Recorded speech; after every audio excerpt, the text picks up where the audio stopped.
Praise Lord. पुन्हा एकदा सर्वांचं स्वागत. रेव्हरंड मनोज तेलोरे मिनिस्ट्रीज या चॅनलमध्ये परमेश्वर आशीर्वाद देत आहे आणि वचनाच्या द्वारे अनेक लोकांचे जीवन आशीर्वादाने भरत आहे. वचनाच्या द्वारे अनेक लोकांचे जीवन साक्षीने भरत आहे आणि वचनाच्या द्वारे अनेक लोकांना परमेश्वर सुरक्षित ठेवत आहे. पुन्हा एकदा सर्वांचं मनपूर्वक स्वागत. जर अजून देखील कोणी रेव्हरंड मनोज तेलोरे मिनिस्ट्रीज या चॅनलला जर लाईक केलं नसेल, सबस्क्राईब केलं नसेल, तर आपण लवकरात लवकर चॅनल लाईक करूयात, सबस्क्राईब करूयात आणि अधिकाधिक शेअर देखील करूयात. त्या ठिकाणामध्ये एक व्हॉट्सअप नंबर आहे.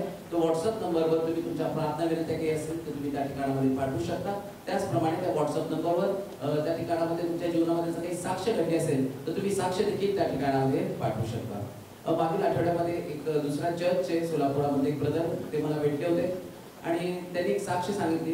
ते म्हणाले आमचं चर्च चालू होतं आणि त्या ठिकाणामध्ये एक यूपी वरून त्या ठिकाणामध्ये एक महिला आली होती आणि त्या सिस्टरना खूप बरं नव्हतं आणि त्या ठिकाणामध्ये ते साक्ष सांगत होते. साक्षी सांगत असताना त्यांनी सांगितलं की रेव्हरंड मनोज तेलोरे या युट्यूबच्या द्वारे मी वचन ऐकत होते आणि मी पास्टरांना त्या नंबरवर माझ्यासाठी प्रार्थना करण्याची विनंती केली आणि परमेश्वराने अद्भुत कार्य केलं आणि त्या बहिणीला पूर्ण आरोग्य मिळालं. म्हणून सर्व गौरव परमेश्वराला. बरोबर म्हणजे परमेश्वर इतर लोकांसाठी देखील कार्य करत आहे आणि साक्षी आम्हाला वेगवेगळ्या लोकांच्या तोडून ते थांबून आपल्याला साक्ष सांगत आहे. सर्व गौरव आपण परमेश्वराला देणार आहोत. त्याचप्रमाणे एका भावाने देखील त्याची साक्ष घेऊन पाठवली होती. त्यांनी सांगितलं होतं की वचन त्या दिवशी चालू होतं पिता देव आणि पुत्र देव आणि पवित्र आत्मा याबद्दल पास्टर सांगत होते आणि त्यांनी सांगितलं की ते वचन इतकं अद्भुत होतं. इतक्या वर्षापासून ते चर्चला जातात पण त्यांना ते वचन कळलं नव्हतं. आतापर्यंत त्या वचनाचा असं उकल त्यांना कधीच कळली नव्हती आणि त्यामुळे त्यांनी सांगितलं की इतकं अद्भुत होतं आणि फक्त त्यांनाच नाही तर ज्यांना ज्यांना त्यांनी ते वचन पाठवलं त्यांचे देखील अनेकांचे मेसेज त्यांना आले आणि ते म्हणले की बरोबर हे किती अद्भुत आहे जे आतापर्यंत आम्हाला कळलं नव्हतं ते आज परमेश्वराच्या वचनाचं गुपित रहस्य आम्हाला कळलं. बरोबर अनेक लोकांचे जीवन बदलत आहे आणि परमेश्वर वचनाच्या द्वारे कार्य करत आहे आणि हे चॅनलच्या द्वारे अनेक लोक आशीर्वादित होत आहेत. अनेक लोकांपर्यंत वचन जात आहे, कुटुंब बदलत आहे, अनेकांचे जीवन बदलत आहे आणि अद्भुत मोठमोठ्या साक्षी त्या ठिकाणामध्ये होतच आहे. तेच परमेश्वराचं अद्भुत महान वचन घेऊन रेव्हरंड मनोज तेलोरे येत असताना आपण जोरदार टाळ्या वाजवून अद्भुत रीतीने देव या दिवसामध्ये काम करत आहे. परंतु वचनाकडे जाण्याच्या अगोदर सुरक्षित राहा. पुष्कळ परिवारामध्ये जर तुम्ही बघितलं तर तो व्हायरस अतिशय भयानक पद्धतीने मरणार नाही कोणी पण त्याच्यामुळं अनेक जण आजारी पडायला लागले. म्हणून आपला मास्क जो आहे बाहेर गेल्यावर पण वापरा. सरकार सांगतं ते काय होतं माहिती का कधी कधी आम्हाला असं वाटतं की नाही मला देव सांभाळेल. काही नियम असतात त्या नियमाप्रमाणे तुम्हाला चालावंच लागतं. आणि पाहतो की ज्यावेळेस मोठी मरी आली आणि मग लोक पश्चाताप करायला लागले. मोशे पण देवासमोर पालथा पडला. देवाने एक नियम दिला ज्याला वाचायचंय त्यानं पितळी सर्पाकडे बघायचं आणि स्वतःचा बचाव करायचा. पण देवाला वाचवायचं तर कशाला काठी कशाला पितळी सर्प. पण वाचण्यासाठी देवानं या मोशेला सल्ला दिला आणि आम्ही पाहतो त्या पद्धतीनं लोकांनी पितळी सर्पेकडे पाहिलं वाचलं. आता तुम्हाला इथून ज्यास मी सांगतो त्याच तो देवाचा सल्ला आहे तर तो सल्ला तुम्हाला ऐकायचा. बाहेर पण मास्क वापरा, साबणाने हात धुवा जेणेकरून तुम्ही तुमचे परिवार सुरक्षित राहाल. चर्चला दरम्यान यायचं ना तुम्हाला तुमच्या घराला बसायचंय घरी. चर्चला यायचं तर थोडे आपण नियम पाळू. सरकारला पण मग एवढ्या लोकांना ऍडमिट करावं लागतं, दवाखाने नसतात, आपले बिचारे स्टाफ काम करतात दिवस रात्र, त्यांना त्यांचा परिवार आहे तिथं काम करून आपल्या कुटुंबाची काळजी त्यांना घ्यावी लागते. पण आपण जर स्वतःची काळजी घेतली तर मला असं वाटतं की सरकारचा पण ताण आपण कमी करणार आहोत. तर सगळेजण आपण सुरक्षित राहावं. पुन्हा मी तुम्हाला सांगतो तुम्ही मरणार नाही पण आजारी तर पडताल ना त्याच्यासाठी काळजी घ्या. एकमेकाची काळजी घ्या. कोण मास्क नसेल जर कोण म्हटलं नाही माझा देवावरती विश्वास आहे घरी प्रार्थना करत बसावा.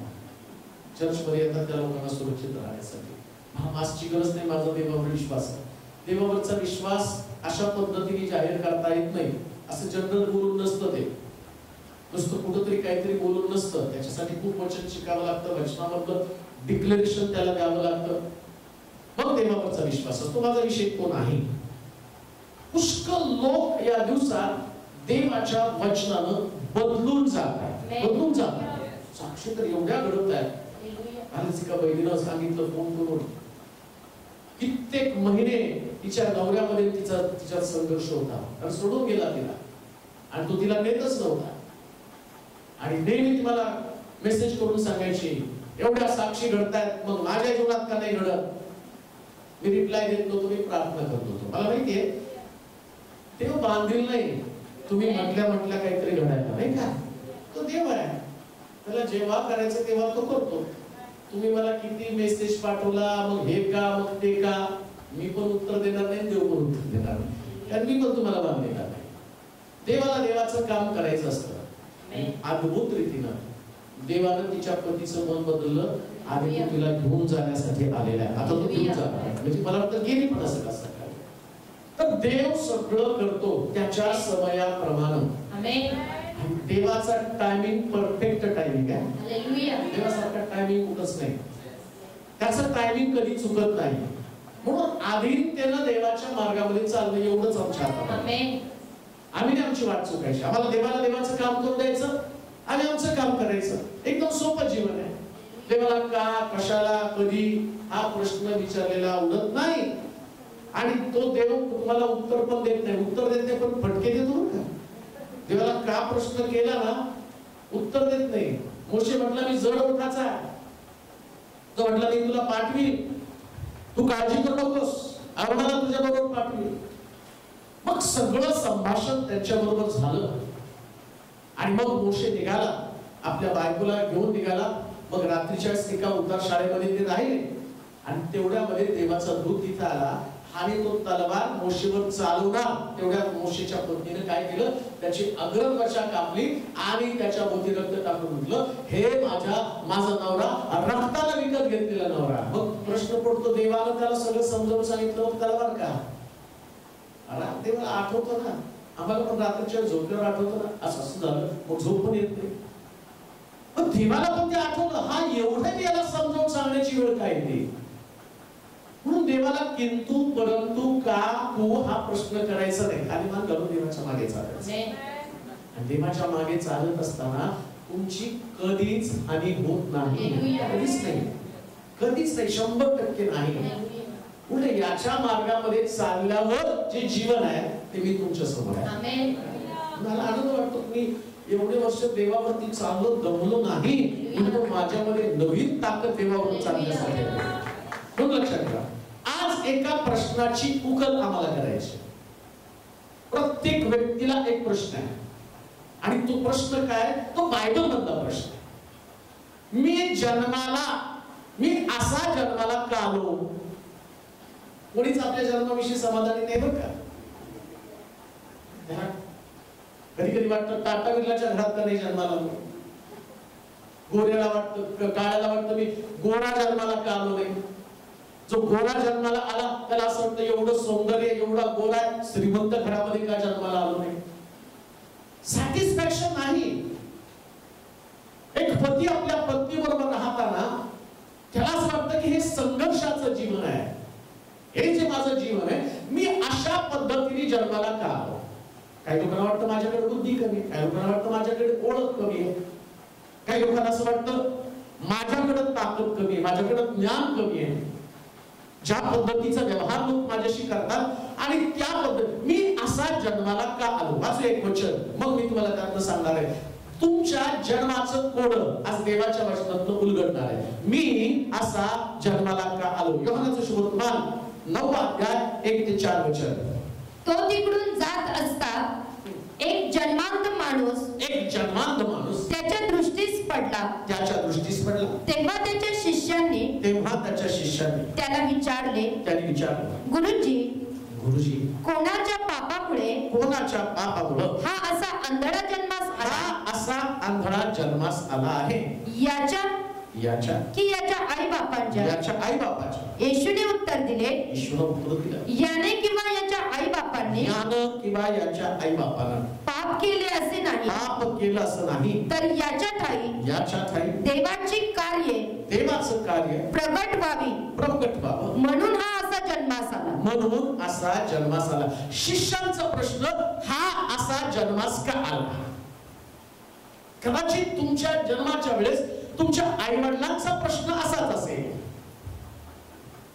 तुमच्या मुली संबंधाला प्रश्न असा असेल, तुमच्या मुला संबंधाला प्रश्न असा असेल, तुमच्या पती संबंधानं, तुमच्या पत्नी संबंधानं, तुमच्या आई वडिलां संबंधानं तुमच्या डोक्यात प्रश्न असाच असेल, हा असा जन्माला का आला. आता हा असा याच्यामध्ये अनेक प्रकारच्या समस्या लपलेल्या आहेत.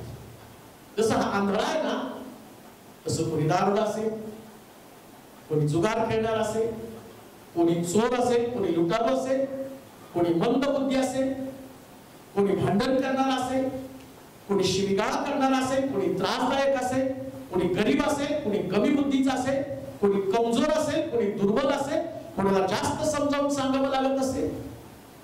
मग जी कमतरता आहे, ही कमतरता अनेक लोकांच्या नजरेमध्ये येते, तसं शिष्यांच्या नजरेमध्ये आलेली आहे.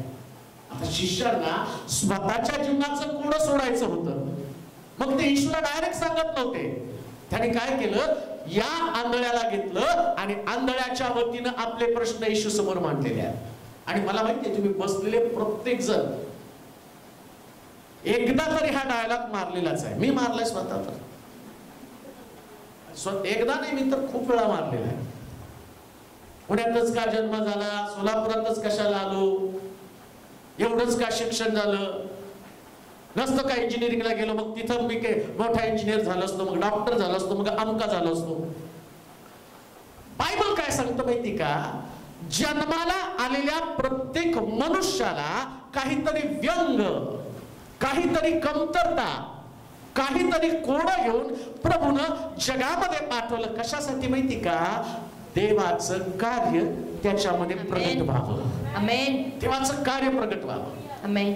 समजा देवानं तुम्हाला फार बुद्धी घेऊन जन्माला पाठवलं असतं, विचार करू, मोठे सायंटिस्ट म्हणून तुम्ही जन्माला आला असता. आपल्या चर्च मध्ये किती सायंटिस्ट आहे हो, मग सायंटिस्ट कुठे आहे, बसले दुर्बीण लावून, सगळे दुर्बीण लावून बसले तिथं. त्यांना ना जेवणाचं भान, ना खाण्याचं भान, ना केस कापायचं भान. जे त्या प्रयोगशाळेमध्ये पडले, केस पांढरे होऊन मेल्यावरच तिथून बाहेर येतात आणि मेल्यावर कबरेमध्ये, स्वर्गात त्यांचा प्रवेश नाही. देवाचं कार्य कुठे आहे. पण तुमच्याकडे बुद्धी कमी आहे, सायंटिस्ट शोध लावून सगळ्या गोष्टी तुम्हाला उपलब्ध करून देतात. ते रात्रंदिवस मेहनत घेतात, कोरोनावरती गोळी शोधाव, कोरोनावरती गोळी शोधाव. तुम्ही बिना मास्कचे फिरता, इकडून तिकडून जाता, गावोगाव फिरता, तुम्हाला कसलं टेन्शन नाही. आणि बायबल काय सांगतं, अरे तुमच्या जन्माचं कोड तुम्ही जगत असताना उलगडलं जाणार आहे. काही वेळेस काही लोक आपल्या जन्माचं कोड उलगडत नाही. ते प्रश्नाला सामोरे जात असताना, असं का, ही व्यक्ती अशी जन्माला का आली, माझा जन्म वाया गेला, अशा पद्धतीचा जन्म का, ना मी कुठं माझी प्रगती होत, ना माझा व्यवसाय चालत, ना मला बुद्धी मिळत. मी सरकारी नोकरीसाठी एवढा प्रयत्न केला, तिथं मला नोकरी लागत नाही. मी लेकरांसाठी एवढा प्रयत्न केला, मला लेकरं होत नाही. प्रश्न तोच आहे, असं का लेकरं होत नाही, एवढ्यांना लेकरं झाली, मला का लेकरं होत नाही. अब्राहाला तोच प्रश्न होता. एवढे वर्ष तुझ्या बरोबर चाललो, एवढं सगळं दिलं, मग आता मी म्हातारा व्हायला लागलो, संपत्ती तुम्हाला दिली, उपयोग काय त्याचा, आता ही संपत्ती माझ्या चाकराच्या स्वाधीन करावं लागणार आहे.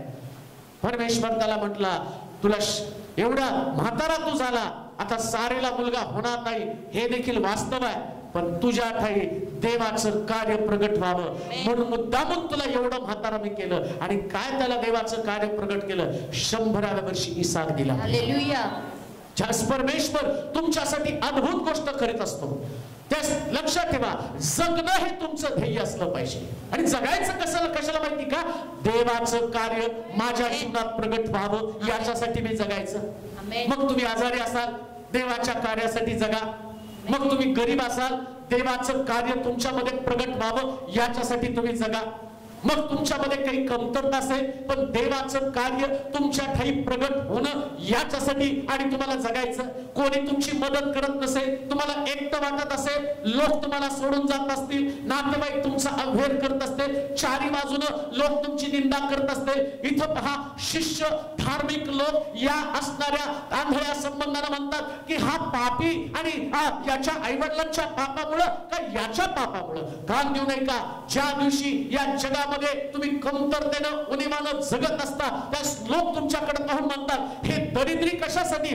देवानं यांना फटका दिलेला आहे, देवानं यांच्यावरती पिढा लावल्या. परंतु देव त्या दृष्टिकोनात पाहत नाही. काही पिढा, काही समस्या तुमच्या जीवनात यासाठी असतात देवाचं कार्य तुमच्यामध्ये प्रगट व्हावं. आणि म्हणून लक्षात ठेवा, हिम्मत न हारता, मन खचू न देता, जसा आंधळा येशूची वाट पाहत राहिला, तसं तुमच्या जीवनाची उकल होण्यासाठी, तुम्ही असं जन्माला का आला याची उकल होण्यासाठी तुम्ही वाट पाहाल. आणि ज्या दिवशी तुमच्या जन्माचं कोडं उलगडेल, त्यास तुम्ही देवाचं गौरव वाहणारे लोक बनाल. हालेलुया. जगायचं कशासाठी? तर देवाचं कार्य तुमच्या जीवनामध्ये आणि प्रगट व्हावं याच्यासाठी तुम्ही आणि जगलं पाहिजे. जन्मांध व्यक्तीच्या बाबतीमध्ये अशीच विचारणा येशूच्या शिष्यांनी येशूला केलेली आहे. अशीच विचारणा तुमच्या बाबतीत पण लोक अशी चर्चा करण्याची शक्यता आहे. पुष्कळ प्रश्न तुमच्याकडे आहेत, पण त्याचं कारण काय माहिती का? हे प्रश्न लोकांच्या चर्चेसाठी नाहीत. जसे शिष्य चर्चा करतात ना, लोकांना लोकांचं काम करू द्या, देवाला देवाचं काम करू द्या, आणि मधल्या पिरियड मध्ये तुम्हाला फक्त जगायचं. आंधळा रडला का? लिहिले का तिथं? असं ऐकल्यावर आंधळ्याला वाईट वाटलं, तो रडायला लागला. त्याला असं वाटलं की का मी एवढा चांगला, माझ्या आई वडिलांचं पाप माझ्या बाबत आणि माझ्या पापाबद्दल, माझ्या आई वडिलांच्या पापाबद्दल कशाला चर्चा करतात? त्याला माहितीये लोकांचं काम चर्चा करणं आहे, माझं काम फक्त आवाज देणं आहे. येशू माझ्यावरती दया कर, येशू माझ्यावरती दया कर. तुम्ही अशाच पद्धतीने जगा. लोकांच्या शब्दानं डिस्टर्ब होऊन, लोकांच्या शब्दानं निराश हताश होऊन जगणं सोडू नका. जीवनाचं कोडं उलगडेपर्यंत जगत राहा. आणि ज्या दिवशी जीवनाचं कोडं उलगडेल ना, त्यास तुम्ही आपल्या जीवनातनं देवाला धन्यवाद द्यायला सुरुवात करा. एक वचन वाचू म्हणजे त्या ठिकाणामध्ये आम्हाला समजेल. निर्गमाचं पुस्तक त्याचा 4था अध्याय 10वं वचन. मोशेला हा प्रश्न पडलेला होता. वाचा निर्गमाचं पुस्तक 4था अध्याय 10वं वचन. तेव्हा मोशे परमेश्वरास म्हणाला, काय म्हणाला? हे प्रभू, मी बोलका नाही. मी बोलका नाही. पूर्वीही नव्हतो, पूर्वी पण नव्हतो. व तू आपल्या दासापाशी बोललास, आपल्या दासापाशी बोललास, तेव्हापासूनही नाही. तेव्हापासून पण नाही. मी तर मुखाचा जड. आता मोशेला प्रश्न पडला. मोशे देवाशी डायरेक्ट बोलत नाही, पण त्याची कुरकुर काय? मी कसा मुका. मग देवाला तो सांगताना डायरेक्ट देवाला बोलत नाही, मला मुका जन्माला का घातला, पण इनडायरेक्टली तर सांगतो का नाही? आम्ही डायरेक्ट देवाला सांगत नाही, पण एकमेकाशी बोलताना म्हणतो बघा ना आमची परिस्थिती इतकी वाईट आहे. देव ते ऐकतो परिस्थिती, पण देव त्या ठिकाणामध्ये 11व्या वचनामध्ये काय म्हणतो? वाचा बरं. तेव्हा परमेश्वर त्यास म्हणाला. आता एक गोष्ट ध्यानात ठेवा, काय लक्षात ठेवा, तुमच्या जीवना संबंधानं देव काय म्हणते? वाचा. परमेश्वर त्यास म्हणाला, मनुष्याचे तोंड कोणी केले आहे? मनुष्यास मुका, बहिरा, डोळस किंवा आंधळा कोण करतो? मी परमेश्वरच की नाही? तर आता जा, मी तुझ्या मुखास सहाय्य होईल. देव प्रत्येकाला त्याच्या मर्जीप्रमाणे बनवतो बरं का. तुमची मर्जी नाही, तुम्हाला नाही बोलवत स्वर्गामध्ये. आता तुला मी पाठवतो पृथ्वी तलावर, म्हणून जिकडे माझी इच्छा आहे तू पृथ्वी तलावर जन्माला जावं. टेलरच्या घरात जातो का टाटा बिर्लाच्या घरात जातो? असं असतं तर टाटा बिर्लाची संतती लई वाढली असते नाही का? अंबानीची संतती खूप वाढली. सगळे म्हणले त्याला अंबानीच्या घरात पाठव, अंबानीच्या घरात पाठव. देव तसं करत नाही. तो चला एकाला आंधळ बनवतो, एकाला मूक बनवतो, एकाला डोळस बनवतो, एकाला बुद्धिमान बनवतो, एकाला चांगलं बनवतो, एकाला लंगडं बनवतो. देव ठरवतो, तो त्याचा अधिकार आहे. पृथ्वी तलावर तुम्हाला कसं पाठवावं हा देवाचा अधिकार आहे. तो त्याच्या मर्जीप्रमाणे पाठवत असताना काळजी काय येतो माहिती का? तू मुका आहे पण मी तुझ्या मुखाचं सहाय्य बनेन. सहाय्य मी करणार. एखाद्याला बोलण्याची ताकद मी देतो ना, त्यास समजा तू मुका आहे तर तुझं मुख पण या जगामध्ये जगण्यासाठी कुठलं अडखळ ठरता कामा नये. मी त्या सामान्य बोलणाऱ्या माणसाला, जो बुद्धिमान आहे, जो शिक्षण घेऊ शकतो, चांगल्या पद्धतीनं वार्तालाप करू शकतो, त्याच्यापेक्षा मुख्य बघा. त्यांच्याकडे गव्हर्नमेंट जॉब आहे, त्यांचे बंगले, त्यांना सरकारी नोकऱ्या, मग तुमच्याकडे सगळं शिक्षण आहे, तुम्ही कॉलेजमध्ये फर्स्ट आला असाल, तुमच्याकडे सगळ्या चांगल्या सुविधा होत्या, मग तुमच्याकडे नोकरी नाही. ते मुख्य हातवारे करून बोलतात. त्यांच्याकडे समजण्यासाठी आणि सरकारनं त्यांना आणि न्यूज चॅनल पण मूक मध्ये केले, समाचार हे पण ठेवलेले. तुमच्यासाठी काय? तुम्ही पेपर घेता, वाचता, नंतर झोपता, सकाळी उठल्यावर दिलं तर खाता, पुन्हा कामाला जाता, इंटरव्ह्यूला जाता. अहो त्यांचं किती बरं आहे, मुख्याची इंटरव्ह्यूच नाही, त्यांचं सिलेक्शन डायरेक्ट होतं.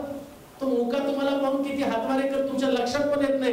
कारण का? बायबल सांगतं मी तुझं सहाय्य होईल.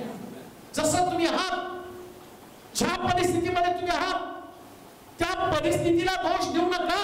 कारण देवाची इच्छा होती तुम्ही तसं असावं. तुम्ही म्हणाल पण देवाची इच्छा माझ्या बाबतीत असं कसं? अरे त्याला त्याचं कार्य तुझ्यामध्ये करायचं आहे, त्याचं देव पण लोकांना दाखवायचं आहे. मी देव आहे जगाला समजावं. म्हणून तर आम्ही पाहतो तो ते पास्टर, काय नाव त्यांचं, दोन्ही पाय हात नाही, काय त्याचं काय नाव माझ्या तर लक्षात राहत नाही. काय पास्टरचं नाव? दोन निक नाही का, पास्टर निक. हात नाही, पाय नाही, त्यांना सुंदर बायको, लेकरू पण त्यांच्याकडे आहे. आणि ज्यांच्याकडे हात पाय आहे त्या लोकांना जगण्याचं तत्वज्ञान सांगायला कोण जातो? ज्याच्याकडे दोन्ही हात पाय नाही असे पास्टर का? कारण ते म्हणतात देवानं मला असं जन्माला का घातलं हे मला समजलेलं आहे. ज्या दिवशी तुम्हाला तुमच्या जन्माचं पुढं समजेल ना, तुम्ही आहे तसं जगायला सुरुवात करा. मी असं का जन्माला आलो? अंधळा आणि शिष्य विचारतात, हा अंधळा असा जन्माला का आला? मोशे म्हणतो देवा मी बोलका नाही, मी मुका आहे. मला मुका तू जन्माला का घातला? मग जड ओठाचा मनुष्य आहे. परंतु परमेश्वर त्याला मग सांगत आहे, देव आपल्या मर्जीप्रमाणे प्रत्येकाला घडवत असतो. तुम्हाला जे देवानं घडवलेले देवाची मर्जी त्याच्यामध्ये होती. एक गोष्ट ध्यानात ठेवा, सकाळी उठल्यापासून रात्री झोपेपर्यंत दुसरा दिवस उजळला, त्या दिवसामध्ये रोजच्या दिवसामध्ये परमेश्वराची मर्जी तुमच्या जीवनामध्ये असते. ज्या तुम्ही देवाची मर्जी सोडून जगायला सुरुवात करता, त्या दिवशी देव तुम्हाला तुमच्या मर्जीच्या स्वाधीन करतो. तुला जसं पाहिजे तसं तू जग. पण ज्या दिवशी तुम्ही देवाच्या मर्जीप्रमाणे जगायला सुरुवात करता, मोशे आणि देवाशी युद्ध करत आहे, देवाशी शब्द युद्ध करत आहे. तो म्हणतो मी जड ओठाचा मनुष्य आहे आणि परमेश्वरा मी जड ओठाचा असल्या कारणानं आता मी कसा काय फार समोर जाऊ? या जगामध्ये तुम्ही जगत असताना अशाच प्रकारची कमतरता तुमच्याकडे असेल, कमी बुद्धी असेल, कमी पैसा असेल, कमी ओळख असेल, काही गोष्टींचं तुमच्याकडे डेअरिंग असेल, तुमच्याकडे धाडस नसेल आणि तुम्हाला वाटत असेल मी असा जन्माला का आलो, मी अशा पद्धतीने जन्माला का आलो. एक गोष्ट मला तुम्हाला 100% सांगायची, देवाची मर्जी तुमच्या जीवनात अशी होती म्हणून ती परिस्थिती तुमच्यावरती आहे. पण या परिस्थितीमध्ये व्यक्ती तुमचं सहाय्य करत नाही, पण देव तुमच्या सहाय्याला येतो. देव तुमच्या सहाय्याला येतो आणि ज्या देव तुमच्या सहाय्याला येतो ना, त्या दिवसापासून सगळी परिस्थिती बदलते. निर्गमाच्या पुस्तकामध्ये आणि त्याच्या 7 अध्यायाच्या पहिल्या वचनामध्ये वाचावं. त्या समयी परमेश्वराने मोशेला म्हटले, तो म्हणतो की मी तोत्र आहे, मी मुका आहे, असा जन्माला का आलो? पण देवाची योजना आता तुम्हाला समजेल. देवाची योजना काय? वाचा. पण त्या समयी परमेश्वराने मोशेला म्हटले, पहा तुला मी फारोचा देव करीतो. तुला मी फारोचा देव करतो. आता मोशे प्रश्न करतो, देवा मी मुका जन्माला का आलो? 4 अध्यायामध्ये विचारतो मी असा जन्माला आलो मुका. आता देवाला प्रश्न असेल, देवाला विचारत असल्या प्रत्यक्ष मला मुका का बनवलं? तो मी तुला फारोचा देव बनवण्यासाठी मुकाबला करतो. हालेलुया. लगेच देवानं नाही सांगितलं. 3 अध्याय खाल्ले, 3 अध्याय जाऊ दिले. तसं तुमच्या जीवनाचं पुढं उलगडत जाण्यासाठी काही अध्याय जावे लागणार, काही घटना, काही इन्सिडेंट ज्याच्यानं तुम्ही डिस्टर्ब होणार, ज्याच्यानं तुम्ही निराश होणार, ज्याच्यानं तुम्ही खिन्न होणार, ज्याच्यानं तुम्ही कष्टी होणार. देव तुमच्याशी बोले, वचनात तो बोलतो. 2016, 2017, 2018, 2019, 2020, 2021 काही अध्याय गेले तुमच्या जीवनातले. अजून पण तुम्हाला कोडं उलगडलं नसेल, परंतु ऑन द वे आहे. देवाची योजना ऑन द वे आहे. चांगली योजना, सर्वोत्तम योजना. या योजनेमध्ये तुम्हाला राहायचं. बायबल सांगतं 80व्या वर्षी. कितव्या वर्षी हो? 80. 40 वर्षापूर्वी जो मोशे, आम्ही पाहतो 80 वर्षापूर्वी जन्मलेला मोशे 40 वर्ष रानामध्ये मेंढरं चारतो. जन्माच्या वेळेस देवाची योजना काय होती? यानं फारोचा देव बनावं. हालेलुया. पण 80 वर्षाचा टप्पा गेला का नाही? 80 वर्ष तर मुख राहावं लागलं का नाही? हालेलुया. मग असं नाही मी म्हणत देवानं तुमच्या बाबतीत किती योजना केली मला माहित नाही, पण केली हे परफेक्ट आहे. आमेन. किती परफेक्ट आहे. मी सोलापूरमध्ये आल्यावर ज्या मिनिस्ट्री सुरू केली, आल्यावर माझ्याकडे खूप जोश होता. आणि मग सगळे चांगले चांगले लोक सोलापूर मधले, ज्यावेळेस आपण त्या काय ते दमानी सभागृहामध्ये सगळे सोलापुरातले भारी भारी लोक येत होते. एक इन्सिडेंट आला, सगळं चर्च रिकामं झालं. मग गरीब लोक चर्च मध्ये राहिले. आणि मला मोठा प्रश्न पडला, असल्या गरीब लोकांसाठी तुम्हाला सोलापूरमध्ये आणलं का? ज्यांच्याकडे कुठलीच अवस्था नाही, पैसे वगैरे काय होतं तुमच्याकडे? आणि ती तू वैची कुठं राहायला होती? गुरुनानक चौकामध्ये पंप हाऊस जवळ त्यांचं एक छोटस घर. आणि त्यांच्याकडे काय होतं वैजूकडे? पळत पळत त्या प्रार्थनेला यायच्यात ना, त्यांच्याकडे त्या दोघींकडे कुठली तरी सायकल होती. कसं सायकलवर, कधी चालत. पुन्हा काय होतं? 30 10 रुपये रोज पगार. काय होतं यांच्याकडे? तिला 10 रुपये, ती मला काय देणार? 300 रुपये तिचा पगार आहे. काय होतं तुमच्याकडं? 5,000 2,000 तुमच्या पगारी, त्यातलं तुम्ही मला 500 रुपये आणि दशम देणार. याच्या पलीकडे काय होतं? भाडं त्याच्यापेक्षा जास्त झालं. मी प्रश्न करतो, देवा काय तुझी योजना आहे? कशाला मला सोलापूरमध्ये आणलं? कित्येक वेळा तर मी बोलत होतो स्वतःशी. अशाच पद्धतीनं माझ्याबरोबर चालणारे लोक पण म्हणायचे, सगळ्यांकडे सगळं आणि आपल्याकडे काही नाही, आणि आपल्याला या सोलापूरमध्ये काहीच करणार नाही. एक प्रोसेस आहे, देवाची एक पद्धत आहे. त्यास देव घेऊन येतो ना, तो म्हटलं मी तुला असंच घेऊन नाही आलो, इथल्या लोकांना समृद्ध करण्यासाठी तुला घेऊन आलो. का तर हे लोक समृद्ध होतील, मग तू पण समृद्ध होईल, आणि मग लोकांना कळेल मी फारोचा देव आहे. हालेलुया. प्रोसेस जाऊ द्या. आमेन. परफेक्ट प्रोसेस देवाकडे. थोडा दिवस तुम्हाला वाईट वाटेल, 10-20 पैसे हातामध्ये घेताना असं वाटायचं की मला चांगलं आठवतं, एका घरात प्रार्थनेला गेल्यावर 10-20 पैसे हातामध्ये आणून दिलं. एक छोटीशी पेटी, त्याच्यात गाणे गायले, ते लोक आले आणि त्यांनी 3 रुपये माझ्या हातामध्ये दिले. 10-20 पैसे, 20 पैसे. काही घरात प्रार्थनेला गेल्यावर त्यांच्याकडे बसायला सतरंजी नव्हती, तर त्यांनी मला त्या पानाच्या बिडीच्या पानावरती बसवलं. हेच तुमचं बसण्याची जागा. बसलो तिथं बिडीच्या पानावर. म्हणून किती दिवस असं काढणार?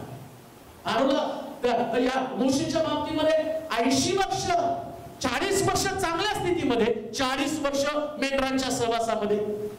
टप्पे ठरलेले आहे. देव काय म्हणतो माहिती का? तुझ्या जन्माविषयीचं माझं प्लॅनिंग ठरलेलं आहे. मी तुला फारोचा देव करेल. आता तू बोलत नाही, याच्याबद्दल वाईट वाटून घेऊ नको. आता तुला बोलता येत नाही, ही तुझी कमतरता मला ठाऊक आहे. पण जर समजा सगळी कमतरता मी तुझ्याकडे पूर्ण केली, तर तुला माझी गरज कधीच लागणार नाही. आणि तुझी जी ताकद तू वापरशील ना, तू फारोचा देव कधी बनणार नाही. माझी ताकद वापरशील, मी देव आहे म्हणून मी तुला फारोचा देव बनेल. तुमच्या ताकदीनं तुम्ही काही म्हणू शकणार नाही. जे तुमच्याकडे टॅलेंट्स आहे, मग काय आरोन जसा मोशेचा भाषिक, त्याचा ट्रान्सलेटर मोशेला आम्ही पाहतो की मोशे बोलत होता आणि फारो आरोन समजावून सांगत होता. मोशेला मदत करणारा मदतनीस आरोन होता. मग आरोन का नाही फारोचा देव बनला? आरोनला देवानं का नाही वापरलं? आरोन पण नम्र होता, आरोन पण धार्मिक व्यक्ती होता. आरोनाला आणि याजक देवानं बनवलं. मग मोशेच्या बाबतीमध्ये मोशे संबंधाला म्हणतो की आणि मी तुला फारोचा देव बनवेल. मग आरोनाला का नाही देव बनवलं? मोशेच्याच बाबतीमध्ये का? लक्षात ठेवा, देव एखाद्या व्यक्तीला जास्तीचं काही त्याच्याकडे असेल ना, देव त्याच्यामध्ये त्याचं कार्य करत नाही. ज्याच्यामध्ये कमतरता असते देव त्याच्यामध्ये त्याचं कार्य करतो. म्हणून तुम्ही कमतरतेने जगत असणारे लोक असाल तर ध्यानात ठेवा, परमेश्वराचं कार्य तुमच्यामध्ये झाल्याशिवाय राहणार नाही. म्हणून मरू नका, तर मरेपर्यंत देवाच्या योजनेसाठी जगा. लोकांच्या प्रश्नाला उत्तर देण्याच्या भानगडीत पडू नका. देव स्वतः प्रश्नाचं उत्तर तुमच्या बाजूने देणार आहे. आणि तो मोशेला म्हणतो, मी तुला फारोचा देव बनवेल, मी तुला फारोचा देव बनवेल, मी तुला फारोचा देव बनवेल. इतकं महान अभिवचन. मग तुमच्या जन्माचं कोडं तसंच भोगत बसू नका. मी असा जन्माला का आलो? मोशेने प्रश्न केला, अरे तू मला जड उठाचा बनवलं, मला मुका बनवला. आणि देवच त्याला उत्तर देतो, अरे ते माझ्या मनात आहे. एकाला मुका बनवायचं, एकाला बोलका बनवायचं. मी असतो तर देव गेल्यावर इतका रागावला असतो ना. सगळं ह्याच्याच हातात आहे. मुद्दामून खेळ करतो, मुद्दामून खेळ करतो. मला मुका बनवला, आरोनाला बनवायचं होतं मुका. अरे आरोनाला मुक बनवलं असतं ना, आणि तुला जर बोलक बनवलं असतं ना, तांबडा समुद्र आरोनाने दुभागला असता. मला वाटतं तुझ्या हातून तांबडा समुद्र दुभागला, मला वाटतं तुझ्या हातून तांबडा समुद्र दुभागला. मला वाटतं तुझ्याकडनं माझं मोठं काम करून घ्यावं. जिथं तुम्ही आहात ती जागा परफेक्ट आहे, देवाने ठेवली. तुम्ही जिथं राहतात ती जागा करेक्ट आहे. ज्या शहरात तुम्ही आहात ती जागा करेक्ट आहे. म्हणू नका मला तिथं का असं म्हणू नका. मी अमेरिकेला गेलो असतो तर काय झालं असतं? देव म्हणतो, अमेरिकेचं सगळं वैभव मी तुला इंडिया देऊन दाखवेल. बरोबर काय वाजवा की जोरात. अमेरिकेला गेले पैसे कमवायला ना, मी तुला तिथं नाही पाठवलं, मी तुला इथं थांबून दाखवेल. तिकडे ते त्यांच्या बुद्धीने गेले, त्यांच्या बुद्धीने कमवलं. इथं मी मदत करून ते कमवणार, इथं मी मदत करून त्याला वर आणणार, इथं मी त्यांचा देव होणार आहे. लक्षात ठेवा, ज्या दिवशी देव ही संकल्पना तुम्हाला समजते ना, त्या दिवशी तुमच्या तोंडातले शब्द निघून जातात. असं का? असं का? काही प्रश्नाची उत्तर नसणार आहे. बऱ्याच लोकांच्या मुली नांदत नसतील, घरी आल्या असतील आणि प्रश्न केला असेल, देवा असं का माझ्या मुलीच्या बाबतीमध्ये? त्यांची पत्नी निघून गेली असेल, देवा असं का? पुष्कळ लोकांचे कॉल्स येतात, पत्नी नाही, निघून गेली, लेकरं सोडून निघून गेली. आम्ही सांगतो, देव म्हणतो माझं कार्य तुझ्यामध्ये प्रगट व्हावं. गेलेली व्यक्ती पुन्हा परत येतील ना, त्यांच्यामध्ये पुष्कळ अंडरस्टँडिंग होईल. तुझं घर परत कधी तुटणार नाही. काही वेळेस थांबावं लागतं, काही वेळेस वाट पाहावी लागते. काचं उत्तर देव तुम्हाला 100% देणार आहे. देव आपलं सामर्थ्य प्रगट केल्याशिवाय राहत नाही. आणि म्हणून आम्ही पाहतो तो देव असं माझ्या बाबतीत असं जन्माला का आलो, तर देवाची योजना किती महान आहे. काय वाचा त्या ठिकाणी पुन्हा एकदा 7 अध्याय पहिलं वचन. त्या समयी परमेश्वराने मोशेला म्हटले. कोणत्या काय शब्द वापरलाय? त्या समयी. त्या समयी परमेश्वराने मोशेला म्हटले, पहा तुला मी फारोचा देव करीतो. मी तुला फारोचा देव करीतो. तो म्हटला त्या समयी. असं म्हटलं की देव मोशेला बोलला त्या समयी. 3 अध्याय देव गप्प बसला. 3 अध्यायात मोशेला देवाला प्रश्न केला, मी मुका आहे. आणि 3 अध्यायामध्ये देवाने पण मौन धारण केलं. मी पण बोलत नाही आता, मी पण सांगत नाही, तू का मुकाय? आणि मग देवाला राहावलं नाही. आणि बायबल सांगतं देव त्या समयी मोशेशी बोलला. आणि काय बोलला? देव बोलतो ते खूप भारी बोलतो. आमेन. ते आपल्यासारखं नाही बोलत. हालेलुया. आमच्यासारखं असतं तर म्हणलं असते, बोबड्या इकडे ये. देव बोबड्या नाही म्हटला. देव म्हटला, मी तुला फारोचा देव बनवतो. हे देवाचं बोलणं आहे. देव तुमची कमतरता, त्या कमतरतेचं स्वरूप कसं बदलतो याच्याविषयी बोलतो. आज जी तुमची कमतरता आहे हीच तुमची ताकद आहे. हालेलुया. आज जी तुमची कमजोरी आहे हीच तुमची ताकद आहे. आज तुमचं पत्र्याचं घर ही तुमची ताकद आहे. आज तुमचं भाड्याचं घर ही तुमची ताकद आहे. आज तुमची कमी पगाराची नोकरी ही तुमची ताकद आहे. आज ज्या शहरात तुम्ही आहात, ज्या गल्लीत तुम्ही राहता, ती गल्ली तुमची ताकद आहे. का ती गल्ली तुमच्याविषयी साक्ष देणार आहे. यांना मी तिथं पाहिलं आणि आता जिथं मी पाहत आहोत, यांच्या देवानंच यांना इथं आणलं. मोशेला देव म्हणतो, मी तुला फारोचा देव बनवणार. फारो समोर मी तुला घेऊन जाणार आहे. फारोच्या राजवाड्यात गेला ना, कदाचित फारो त्याला विचारेल, काय मोशे, माझ्या घरात किती सुविधा होत्या माहित नाही का? थांब आता तुला कळेल, तुझ्या घरातल्या सुविधापेक्षा माझ्या हातामध्ये मी काय घेऊन आलो. आणि बायबल सांगतो, फारो समोर उभा राहिल्यावर फारो म्हटला, काय रे? काठी सोडली, काठीचा सर्प. सगळ्या मांत्रिकाला बोलवलं आणि यांना काठीचा सर्प केला. त्यांनी पण काठ्या सोडल्या, त्यांच्या काठीचा सर्प झाला. फारो हसायला लागला. मोशे देव त्याला आता फारोचा देव बनवल्या कारणानं याच्या देववृक्षांपुढे मोशे उभा राहिला आणि मोशेच्या काठीने सगळे सर्प खाऊन टाकले आणि दाखवून दिलं, हे फारो मी तुझा देव आहे, कारण माझ्या बरोबर देवादी देव आहे. हालेलुया. फारोचा देव त्याला बनवलं. एक गोष्ट ध्यानात ठेवा, ज्या दिवशी देव तुमच्याशी बोलतो, त्या परिस्थिती बदलण्याची क्षमता त्याच्यामध्ये आहे. देवाचं बोलणं आहे का? आपलं बोलणं लोकांना सांगू नका, मी मुका हे बोलू नका. देवाची योजना समजावून घ्या. देव ज्या दिवशी बोलतो आणि त्यावेळेस एक अद्भुत प्रकारचं आणि आमच्यामध्ये बदल होतो. मी असा जन्माला का आलो? तर आता मोशेचा प्रश्न, देवा मी मुका जन्माला का आलो? तो म्हटला, तुला फारोचा देव बनवायचं म्हणून मी मुका जन्माला घातलं. दुसरी गोष्ट वाचूया, पहिले शमूएल 17 अध्याय 17 ते 20 वचन. पहिले शमूएल 17 अध्याय 17 ते 20 वचन. फार सुंदर आहे बरं का. इशायानं आपला पुत्र दावीद यास म्हटलं, एक एफाभर हुरडा व या 10 भाकरी घेऊन छावणीत आपल्या भावाकडे लवकर जा आणि पनेरीचे 10 गोळे त्यांच्या सहस्त्रपतीस नेऊन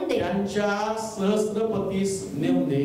तुझे बंधू कसे आहेत, तुझे भाऊ कसे आहेत ते पाहून त्यांच्याकडून काही खून आण. शाऊल तुझे भाऊ व सर्व इस्रायल लोक एला नामक खोऱ्यात पलिश्त्यांची युद्ध करीत आहे.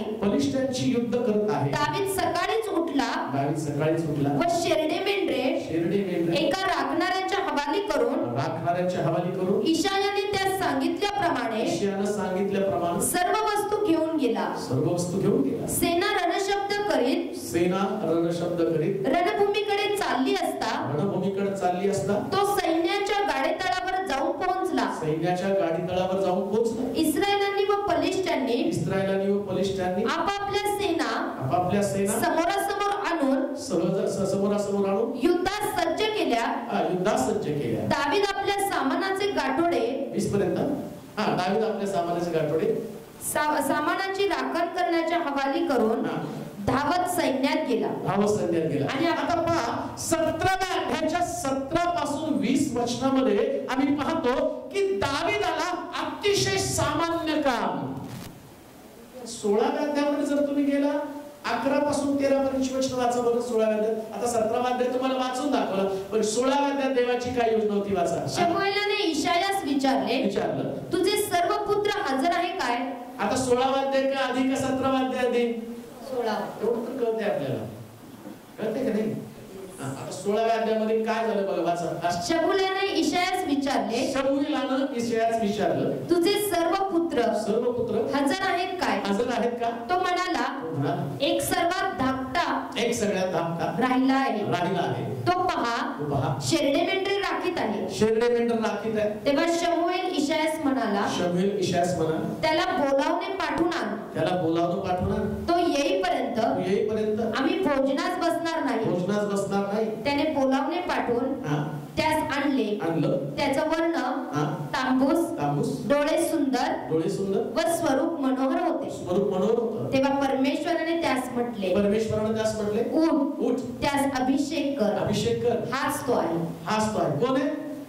इस्रायलाचा राजा. दावीद इस्रायलाचा राजा. 16व्या अध्यायामध्ये देवानं शमूएलला घरी पाठवलं आणि इशायाच्या घरामध्ये त्याला सांगितलं माझ्या मनातला राजा हा आहे. आणि त्यास दावीद काय काम करत होता? शेरड मेंढर चारण्याचं. आता दावीदाला घरी निरोप पाठवला, एवढा मोठा संदेशला घरी आला आणि त्या संदेशानं दावीदाला खात्री करून सांगितली, अरे मेंढर चारणाऱ्या दावीदा, आता देवाने तुला राजा बनवला. राजा बनवला म्हटल्यावर मी सगळं कामच टाकलं असतं, तर मी राजा. आणि त्याच्या भावना लगेच त्यांना म्हणलं असतं उद्यापासून डबा तुम्ही घेऊन यायचा. आता ऐकलं का नाही? एवढा मोठा सेवक घरी आला आणि त्यानं काय सांगितलं? इस्रायलाचा राजा मी आहे. पण त्यानं त्याची विचारसरणी बदलली नाही. कारण त्याला माहितीये देवानं आत्ता राजा म्हणून जाहीर केलं तरी माझं काम मला करावंच लागणार आहे, कारण अजून राजा मी झालो नाही. का दावीदानं देवाला प्रश्न करू शकला असता, असला कसला राजा तुम्हाला बनवलं? राजा म्हणून अभिषेक तुम्हाला केला. माझा बाप म्हणतो पनीरचे गोळे भावाला घेऊन जा. काय काय दिले? लिस्टच दिली त्याच्या बापाने. Shopping list. राजा काय शॉपिंग करतो बघा. एक एफावर हुरडा, एक एफावर हुरडा व या 10 भाकरी घेऊन छावणीत आपल्या भावांकडे लवकर जा. आतापर्यंत राजाला बक्षीस देण्यासाठी असं लिहिलं, शबाची राणी मोठा लवाजमा उंटावरती लादून, गाढवावरती लादून तिनं सोनं, त्याचप्रमाणे मसाले आणि सगळ्या उंची वस्तू घेऊन राजाला भेटण्यासाठी आला. परंतु हा राजा आम्ही पाहतो तो मात्र सामान्य जीवन जगत आपल्या भावांसाठी एफावर हुरडा, त्यानंतर 10 भाकरी आणि पनीरचा गोळा हे सगळं घेऊन अर्थ सांगितल्याप्रमाणे जिथं त्याचे सैनिक आहेत आणि त्याची भावंड आहेत आणि त्या भावंडाकडे तो घेऊन चालला. जाताना देवाला त्यानं प्रश्न केला असता, अरे तुम्हाला राजा बनवलं का सैनिकाचा हवाल बनवलं? त्याला माहितीये देवानं म्हटलं म्हणजे देव त्याच्या समयाप्रमाणे राजा करणार आहे, परंतु मी माझं पद येईपर्यंत मी सामान्य काम करणार आहे. देवाला प्रश्न करू नका, प्रभू माझी परिस्थिती कशी बदलणार आहे, त्या परिस्थितीमध्ये आहे, त्या सामान्य कामामध्ये आहे, त्या सामान्य स्थितीमध्ये निमाने इनमाने करत राहा. देव तुमचा प्रामाणिकपणा, तुमच्यातला अभिषेक आणि पाहत असतो. परंतु मी जर याच्यावरती अभिषेक ठेवला तर याच्यामध्ये नम्रता राहील तर याच अभिषेकामुळे तो सर्वोच्च पदावरती जाईल. का नाही का? तुम्ही मंडळीमध्ये, चर्चमध्ये, तुमच्या परिवारामध्ये सामान्य लोक असाल, तुमच्या दखल घेणारे कोणी नसेल, पण लक्षात ठेवा देवाची योजना तुमच्यासाठी एक अद्भुत, एक अलौकिक, एक महान अशा प्रकारची योजना. कदाचित तुमचे नातेवाईक अजूनही तुम्हाला आणि देवाला अभिषेक केल्यावर ते तुमच्याकडे त्या नजरेने पाहणार नाही. दाविदाच्या भावंडानं हे सगळे तिथं हजर होते. सगळे हजर होते बरं का. शमूएल ज्या दिवशी घरामध्ये गेला सगळे शमूएला समोर उभे राहिले.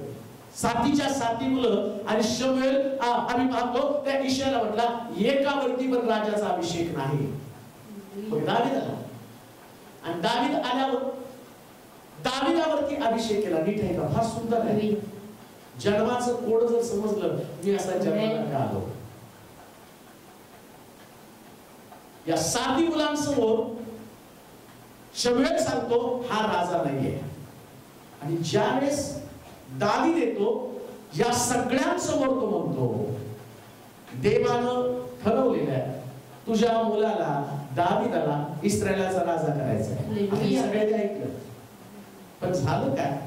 17व्या अध्यायामध्ये गेल्यावर त्याची भावंड त्याची चेष्टा करतात, तुला चांभार चौकशा करायला कोणी पाठवलं इथं? राजाचा सुद्धा अपमान. म्हणून काही वेळेस देवानं जरी तुम्हाला राजा केलं असेल, तुमचे प्रिय लोक, तुमचे नातेवाईक, तुमच्या मंडळीतले काही लोक सेवा करताना तुमचा अपमान होण्याची शक्यता आहे. त्यास रडू नका. मला देवानं असं जन्माला का घातलं? देव म्हणतो समयाप्रमाणे मी तुला राजपद देणार आहे, तोपर्यंत तुला सामान्य काम करावं लागेल. हे प्रिन्सिपल आहे, हे जगण्याचं तत्व आहे.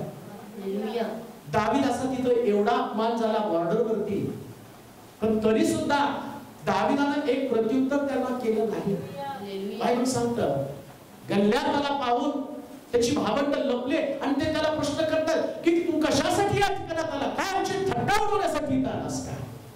लोक तुमच्या बाबतीत काय विचार करतात, तो विचार देवाचा नाही, तो लोकांचा विचार आहे. देवाच्या बाबतीत देवाचा विचार तुमच्या बाबतीमध्ये काय आहे?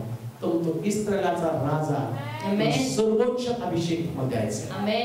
पण सर्वोच्च अभिषेक असणाऱ्या व्यक्तीचं वैशिष्ट्य काय माहिती का? तो सामान्य काम करत असतो. सिंपल सिंपल, अतिशय सामान्य, अतिशय साधं काम करणं हे तुमचं लौकिक असू द्या. असं म्हणून का देवा तुम्हाला असं जन्माला का घातलं? अरे मी तर तुला जन्माला मोठ्या गोष्टीसाठी घातलेला आहे. तो म्हणतो नाही का थोडक्या गोष्टी विश्वासू राहा, मी बहुतांवर तुझी नेमणूक करेन. थोडक्या गोष्टीविषयी, साध्या गोष्टीविषयी, साध्या गोष्टीतला प्रामाणिकपणा, सचोटी. मी तुला जे पूर्वी काम सांगितलं आता पण तू ते काम करत आहे. अभिषेक तुझ्यावरती आहे पण तुझं काम तू विसरलं नाही, ते प्रामाणिकपणे करत आहे. परिस्थिती बदलली, फासे पलटले, पुन्हा दावीद दावीद राजगादीवरती पोहोचला. आता पहिल्यासारखं त्याला हुरडा घेऊन जावं लागत नव्हता, त्याच्या भावाच्या छावणीमध्ये जावं लागत नव्हते. आता त्याचे भाऊच त्याला सलाम करण्यासाठी आले होते. का देऊ नाही का? आजच्या परिस्थितीला कदाचित सगळी निराशेची परिस्थिती असेल, तुमचे सगळे अवतीभोवतीचे तुमचे नातेवाईक आणि त्यांची आर्थिक परिस्थिती चांगली असेल, तुमची कमजोर असेल, तुम्हाला बघणारं कोणी नाहीये, तुम्हाला नावं ठेवणारे जास्त असतील. आत्ताच्या दिवसात तुम्ही कर्जबाजारी असाल, पण देवाचं अभिवचन तर तुम्ही दर रविवारी ऐकता. एक दिवशी देव तुमची परिस्थिती बदलणार आहे. तुम्ही म्हणता अरे त्यांची बदलली, आमची नाही बदलली. त्यांची जी बदलली ते फक्त सैनिक म्हणूनच राहणार आहे. दाविदा अरे ते सैनिक म्हणून राहणार आहे, मी तुला सैनिक नव्हे तर सैनिकावरचा राजा करणार आहे. राजा होण्यासाठी कालखंड जावा लागणार आहे. राजा होण्याच्या अगोदर तुला त्यांच्यासमोर, आणि मग ते देवाने त्याला तसं का ठेवलं? आता दावीद प्रश्न करेल, राजा म्हणून पण मला डबा घेऊन जावं लागतं है की नाही? देव विचारला असता, देवा काय रे तू 16व्या अध्यायामध्ये, सॉरी कितवा अध्याय? 16व्या अध्यायामध्ये मला म्हटलं राजा झाला आणि 17व्या अध्यायात माझा बाप मला काम सांगतो डबा घेऊन जा. मी असतो तर नक्की रडलो असतो. त्यांच्याच मला सगळं साफसफाई करायला लावतो. तो नाही रडला, तो देव आहे. देव काय म्हटलं माहिती? दावीद माझ्या हृदयासारखा, माझ्या हृदयासारखा दावीद. त्याला माहिती होतं देव बरोबर त्याच्या समयाप्रमाणे करणार. करणार म्हणजे करणार. आता राजा देवानं त्याला सांगितलं आणि मग हा सगळे डबे घेऊन गेला. देवाला प्रश्न नाही केला, देवा असं का म्हणून लक्षात ठेवा. हे बसलेत ना तुम्ही सगळेजण, एक दिवशी तुम्हाला त्यांचं उत्तर मिळेल. आज तुम्ही त्याचं ढोंक वाजवता, चालत येता चालत जाताना देवानं तुम्हाला काय बनवलं ना, येणारा दिवस ते सिद्ध होईल. तुम्ही काय आहात येणाऱ्या दिवसामध्ये सिद्ध होणार. जे इथं येऊन सामान्य माणसासारखं काम करतायत ना, ते लोकांना दिसेल. मग लोक विचारतील देव काय हाच तो आकाश आहे का?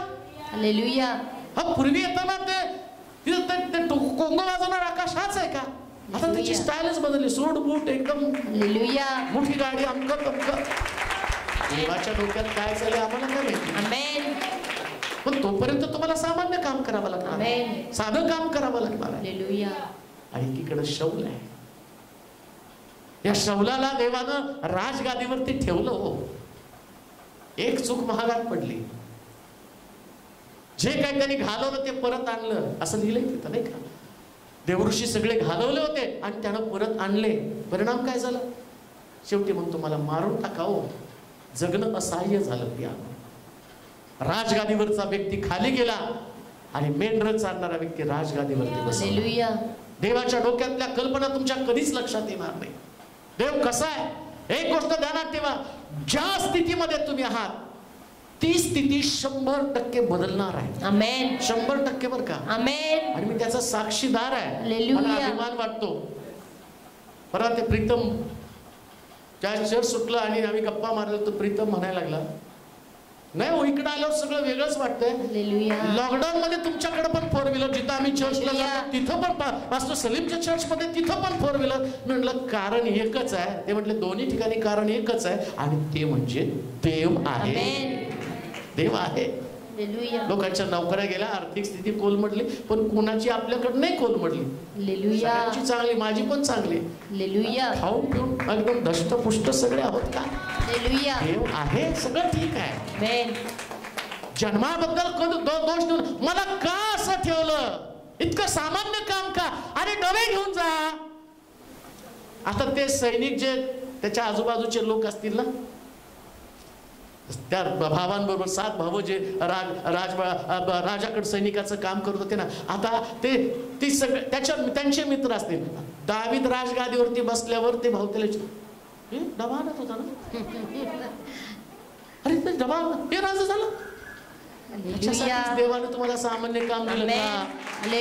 तुमच्या जन्माचं कोडं तुम्हाला असं सामान्य का? लोकांनी चर्चा केली पाहिजे.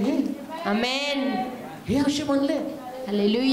मग देव म्हणतो माझं कार्य त्याच्यामध्ये प्रगट व्हावं म्हणून हा असा जन्माला.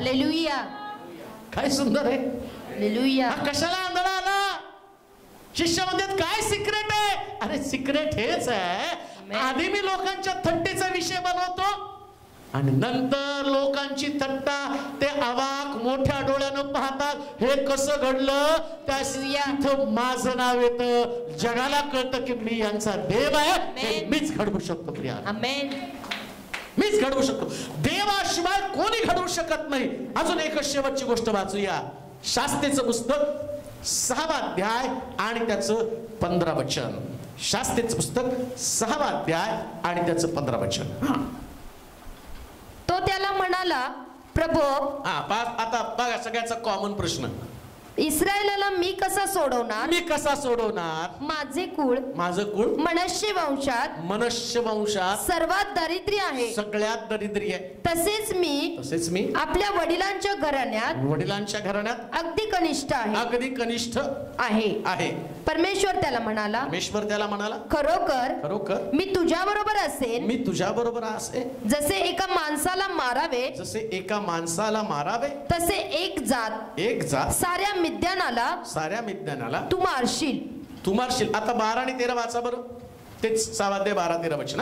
त्याला परमेश्वराच्या दूताला दर्शन देऊन म्हटलं, हे बलवान वीरा, परमेश्वर तुझ्या बरोबर आहे. गिदोन त्याला म्हणाला, महाराज परमेश्वर आमच्या बरोबर आहे. प्रश्न पहा, परमेश्वर आमच्या बरोबर आहे तर हे सर्व आमच्यावर का यावे? हाच प्रश्न जगाला पडलेला आहे. हालेलुया. देव आमच्या बरोबर, देव आमच्या, आम्ही नाताळचं असं इम्मॅन्युएल आमच्या बरोबर, देव आमच्या बरोबर. कर्ज, पण देव आमच्यावर तर कर्ज कसं काय? यहोवा राफा, परमेश्वर आरोग्य देणारा देव, मग आम्ही आजारी कसे काय? प्रश्न तोच आहे.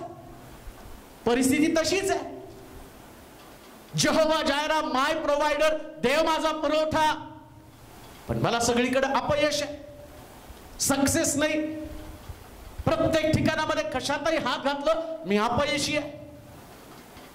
प्रश्न तोच आहे, जर तू माझ्या बरोबर आहे तर ही परिस्थिती माझ्यावर आली तरी का देऊ नाही का?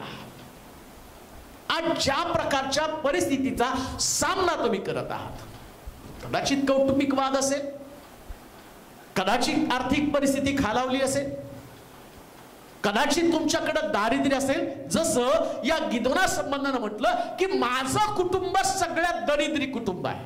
गिदोन काय म्हणतो? सगळ्यात दरिद्री कुटुंब माझं आहे. तुम्ही म्हणता देवा ही परिस्थिती तू आमच्या बरोबर आहे, आम्ही प्रार्थना करतो, आम्ही चर्चला जातो, आम्ही सगळं तुझी आराधना करतो, तुझा दशांश देतो, आम्ही चर्चला पैसे नसतील तर पायी जातो, मग ही परिस्थिती आमच्यावरती का आली? काय उत्तर आहे वाचा. हा, ही परिस्थिती आमच्यावर का आणली? गिदोन त्याला म्हणाला, महाराज महाराज, परमेश्वर आमच्या बरोबर आहे. परमेश्वर आमच्या बरोबर आहे, तर हे सर्व आमच्यावर का यावे? हा, आता काय? आता फार सुंदर उत्तर त्याचं आहे. हा, परमेश्वराने आम्हाला मिस्रातून बाहेर नाही का आणलं असे म्हणत त्याच्या ज्या अद्भुत कृत्यांविषयी आमचे वाडवडील आम्हाला सांगत ती कोठे आहेत. परमेश्वराने आता आम्हाला टाकून देऊन मिद्यानांच्या हाती दिलं. तेव्हा परमेश्वर त्याच्याकडे वळून म्हणाला, तू आपल्या बळाचा उपयोग कर आणि जाऊन इस्रायलाला मिद्यानाच्या हातून सोडव. आता एक गोष्ट ध्यानात, जर तुमची परिस्थिती तुम्हाला ठाऊक आहे, अशी परिस्थिती माझ्यावरती का आली? देवाला प्रश्न करणं फार सोपं आहे. तो आमच्या बरोबर आहे, एवढं सगळं सांगितलं, आमच्या बरोबर आहे, मग ही परिस्थिती कशाला आली? देवानं वळून बघितलं, परिस्थिती दिली, पण तुला बळ दिलंय का नाही? हालेलुया. ताकद दिली का नाही तुला? आमेन. बुद्धी दिली का नाही? ज्ञान दिलं नाही का? तू जर पलंगावर पडून म्हटला देवा ही परिस्थिती कशी बदलेल, तो म्हणतो तू हात चालवायला सुरुवात कर, मिद्यानावरती विजय कसा मिळवायचा हे मी तुझ्या बरोबर असल्यावर तुला दाखवून देणार. तुम्हाला बळ परमेश्वराने दिलं, तुमच्या बळाचा वापर तुम्हाला करावा लागणार आहे. एक गोष्ट ध्यानात ठेवा, कोणतंही सामान्य काम करताना मागे पुढे पाहू नका. हालेलुया. एका सामान्य कामाची सुरुवात तर करून पहा. आमेन. देव कुठून कुठं तुम्हाला घेऊन जाईल. हालेलुया. सामान्य काम बरं का, छोटंसं कुठलं तरी काम करा. आमेन. सामान्य कामानं सुरुवात करणारा व्यक्ती, मित्र म्हणतो मंडळीमध्ये असे लोक असले पाहिजे ना, मला सांगताना अभिमान वाटला पाहिजे की साधं वडापावच्या गाडीवर काम करतो ते, पण आज स्नॅक्सचे मालक आहेत, मोठं सेंटर त्यांचं आहे, कारण याच्यात प्रभूचं गौरव आहे. प्रियानो, कशी परिस्थिती देव निर्माण करतो. आमेन. एक दिवशी तुम्हाला सामान्य काम करावं लागतं, अगदी सामान्य काम, वाईट वाटून घ्यायचं नाही. देवाला शत्रूला दाखवायचं असतं, सैतानाला दाखवायचं असतं, या दरिद्री परिस्थितीला देवाला दाखवायचं असतं. हा सुंदर आहे स्टेटमेंट, इतकं भारी ना. त्या याचं वाचलं ना मी, तो गिदोन जो आहे ना, तो स्वतःला एवढं म्हणतो, प्रभू माझं कुळ पण एकदम हलकं आहे. म्हणून सुरुवातीलाच मी म्हटलं, सगळ्याला वाटतं की नाही अंबानीच्या घरात यायला पाहिजे होतं. अंबानीच्या घरात आल्यावर तुम्हाला काय करायचं? अंबानीने सगळं करून ठेवलंय. 3 पिढ्यांमध्ये मला वाटतं काहीतरी 6 लाख कोटीची वाटणी करून मोकळा झाला. नवीन पिढी ते म्हटलं तू घे टेलिकॉमचं, तू घे पेट्रोल पंप, तू घे, एकेकाला वाटून टाकलं. आता तुम्ही त्यांच्या घरात गेल्यावर तुम्हाला काय करायचं? काहीच करायचं नाही. तिथं सगळे हे फक्त डायरेक्टर जाऊन बसणार आहे. पण इथं देवाला वाटतं तुम्हालाच अंबानी बनवावं ना. हालेलुया. तुमचं कुळ सुरक्षित व्हावं. आमेन. सामान्य कुटुंबात, सामान्य लोकांमध्ये तुम्हाला ओळखणारं पण कोणी नसेल. हालेलुया. चर्च मध्ये पण तुम्हाला कोणी ओळखणारे नसावेत. हालेलुया. एक दिवशी तुम्ही एका मोठ्या कार मध्ये आला ना, लोकांनी विचारलं पाहिजे हे कोण आहेत? हालेलुया. रे आपल्या हो पाहिलं नाही कधी. हालेलुया. होते ना खुर्च्या लावायला. हालेलुया. स्टेज वरती आले नाही, खुर्च्या लावायला होते. हालेलुया. खुर्च्या लावणारे एवढ्या मोठ्या ठिकाणात आले. हालेलुया. तो म्हणतो याच्यासाठी तर मी आहे ना. आमेन. हे जन्माचं रहस्य तर मला उलगडून सांगायचं आहे. हालेलुया. तुम्हाला कोणी ओळखत नसेल हीच तुमची खरी संपत्ती आहे. कारण बायबल सांगतं, तो म्हटला मी सामान्य कुळातलं, सामान्य पण नाही, काय शब्द हो? सर्वात दरिद्री. काय हो? माझे कुळ मनश्य वंशात सर्वात दरिद्री. काय पाहिजे? सर्वात दरिद्री. बोला की सर्वात दरिद्री. तुम्हाला पाहून कोण दरिद्री म्हणेल सांगा? आता तो म्हणतो मी इतका दरिद्री की माझ्या कपड्यावरून कळतं मी दरिद्री आहे. आणि परमेश्वर या दरिद्र्याला शोधत गेला. हालेलुया. एकदम दरिद्री, त्याला बोलायला सुद्धा त्याला तर ती प्रौढी वाटली. हो, त्या दरिद्रीपणाची प्रौढी वाटली. तो म्हटला प्रभू मी सगळ्यात दरिद्री आहे, मला तूच पाहिजे का? हालेलुया. मला तूच पाहिजे. आमेन. मी जर एखाद्या उच्च कुलीन व्यक्तीला उच्च केलं तर ऑलरेडी ते कुळ फेमस आहे, ते लोक फेमस आहेत. मला त्यांना नाही फेमस करायचंय, मला तुला फेमस करायचंय. आमेन. त्यांच्याद्वारे मला इतिहास निर्माण करायचा नाही. तुझ्याद्वारे मला इतिहास निर्माण करायचा. अरे मला तू का जन्माला घातलं दरिद्री कुटुंबामध्ये? मी मुद्दाम तुला जन्माला घातलं. हालेलुया. कारण दरिद्री कुटुंबामध्ये एक गिदोन आहे. आमेन. या दरिद्री कुटुंबातला गिदोन, त्याला मला हिरो बनवायचं आहे. हालेलुया. लोक त्याच्याकडे पाहतील आणि लोक त्याच्याकडे पाहून देवाचं गौरव करतील. लक्षात ठेवा, परमेश्वर अशा लोकांना या जगातले लोक जर कर्तृत्व करून पुढे जातात ज्यांना देवाचं वचन ठाऊक नाही. मी परवा ते वाचता वाचता एक लेख वाचला आणि त्या लेखामध्ये पाहिलं काय त्या सैराटच्या डायरेक्टरचं नाव काय? हा, नागराज मंजुळे. ते दारू घेऊन पडायचा, एक दारुडा व्यक्ती, पण त्याच्या डोक्यात काहीतरी कल्पना आली आणि त्यांनी पण रस्त्यावरती फिरणारे ज्यांना तो लंगडा काहीतरी त्याचं नाव, आणि त्याला कोण कुत्रा विचारत नव्हतं, ए पिक्चर मध्ये काम करायचं काय आहे, लंगडत लंगडत आला. हे आपल्या लोकांचं दरिद्रीपण आहे, काय पण बघतात आणि फेमस करतात नाही का. त्याला धरलं, त्याला पिक्चर काढला. ती पोरगी 9वीत शिकणारी पोरगी, तिला धरलं तू हिरोईन व्हायचं का, ती झाली. सांगा 9वी मध्ये तिच्या बाप जन्मात कधी तिला ऍक्टिंग माहित नव्हतं, पण तिने ती ऍक्टिंग केली. पण या माणसानं काहीतरी करून लोकांसमोर आणलं आणि झटक्यात त्यांनी 100 कोटी कमवले. दरिद्री कुटुंबातला मनुष्य एवढं कमवू शकतो, त्याच्याकडे देव नाही, तुमच्याकडे देव आहे. हालेलुया. तुमच्याकडे देव आहे. त्याचं भाग्य जर उजळू शकतं, तुमचं भाग्य देव उजळणार नाही का? परमेश्वर विचार. आणि देवाला मी प्रश्न करतो, देवा माझा जन्म दरिद्री कुटुंबात तू का घातला, सामान्य कुटुंबात तू का घातला? पण तुझ्याकडे बळ आहे. हालेलुया. तुझ्या बळाचा वापर कर.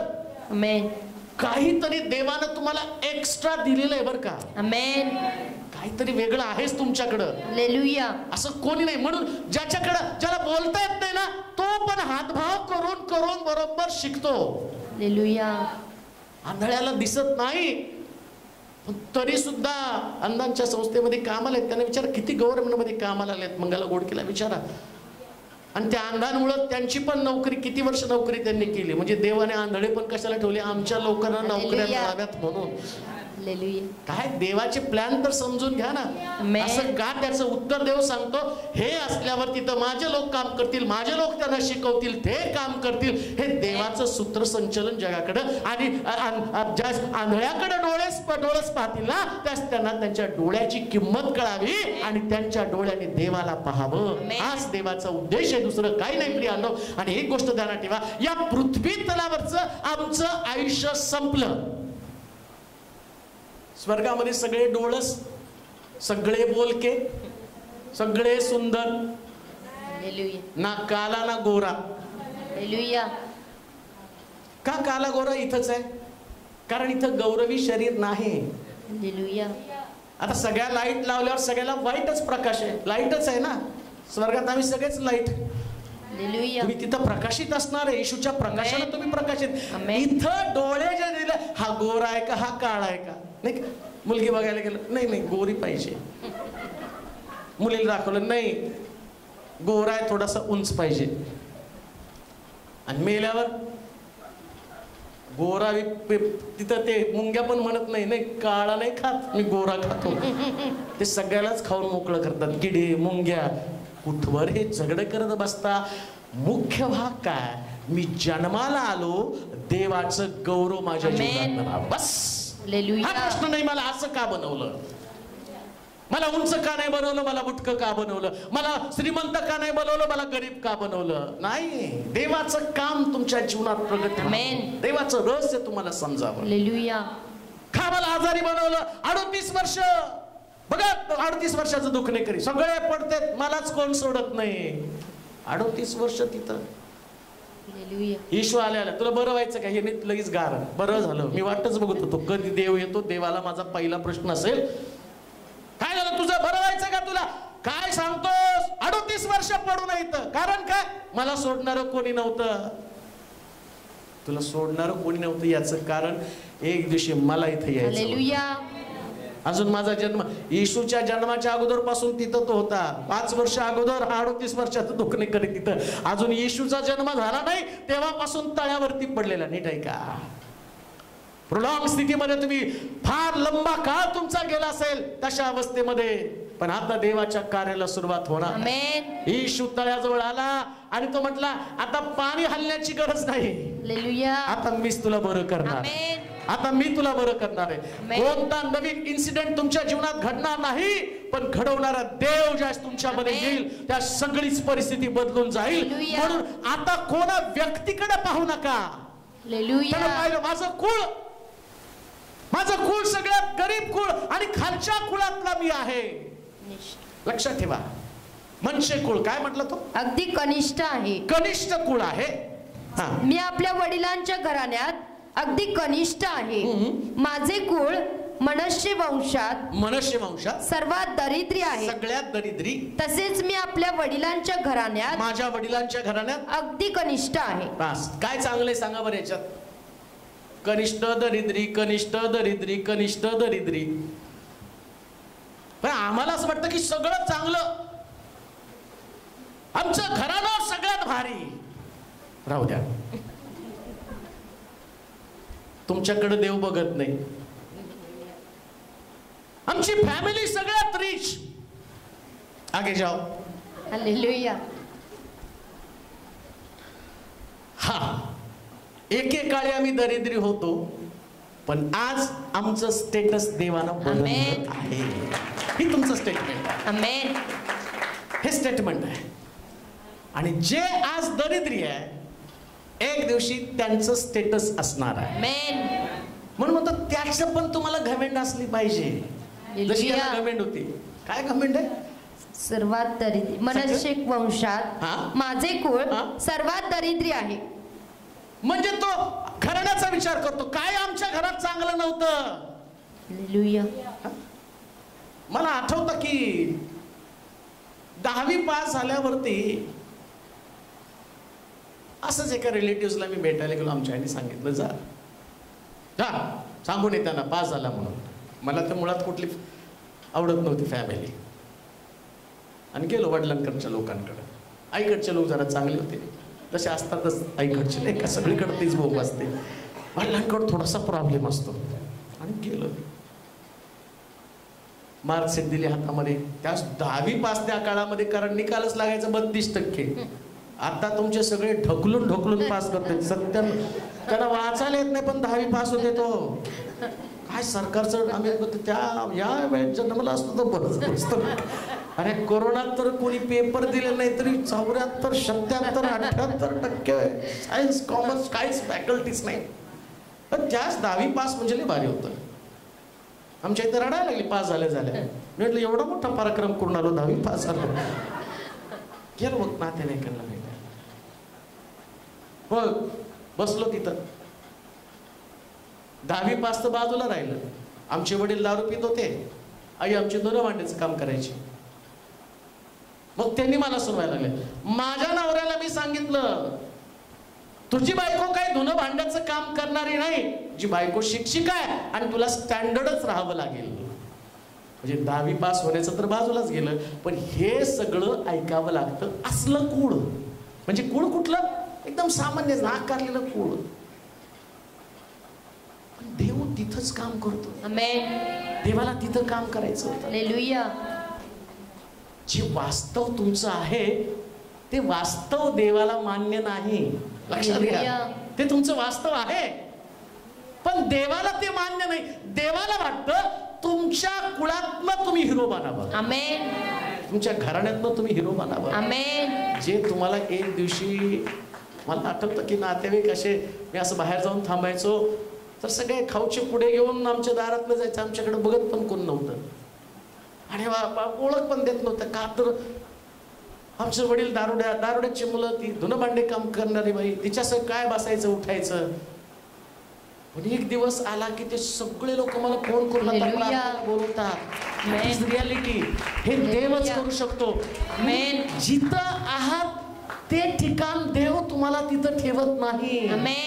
गीतो ना, तू मनुष्य कुळातला सामान्य एकदम टाकाऊ, पण मी तुला घडवणार आहे. आमेन. मी तुला घडवणार आहे. हालेलुया. तुम्हाला लोक म्हणत असतील हे असं का, त्याचं उत्तर तिथं देऊ नका. देव त्याच्या समयाप्रमाणे लोकांना देईल. त्याच्या समयाप्रमाणे देईल. आणि ज्या देवाचा समय येईल ना तसे सगळे लोक तुमच्या भोवती जमा होतील. तोपर्यंत कोणाला काय बोलायचं गप्प बसा. गिधाडाला कसं कळालं त्याचे लोकच त्याला सांगते लय टिव करायचं नाही.